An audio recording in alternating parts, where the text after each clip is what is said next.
The vendor risk stuff is getting out of control. You know, the way the world operates now, we use APIs a lot. We use a lot of SaaS platforms.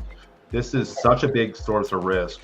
And if this company has thousands of client of companies that they do business with, they're an obvious target in the supply chain. And this one was also due to phishing, vendor credential compromise.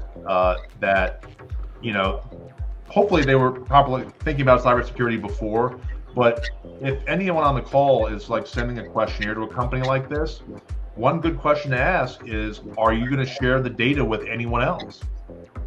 And that can solve a lot of the issues that Karina brought up, like the SOC 2 report that doesn't talk about the sub-processors. Just ask them, because if they say yes, then you can say, well, who and what are they going to do with it, and who do they give it to? The SOC 2 report doesn't have all the answers, but if you view it as a starting point, it can be quite useful.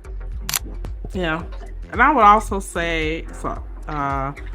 That a lot of times companies, first of all, third party risk is huge, and some companies they think of, third parties mean bad, and that's not what we're trying to say, right? So all companies have third parties, but you have to figure out how to use them and figure out the best way to share data.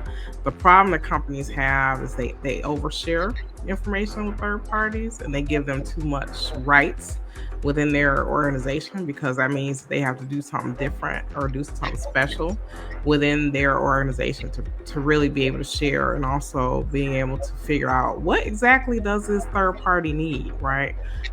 So as opposed to, and I've seen this a million times, say, okay, you have a third party, you need them to access your system. They may just duplicate a profile within their organization that gives them access to almost everything, but you hope that they only use what you gave them, what you told them to do, and it just does not work that way.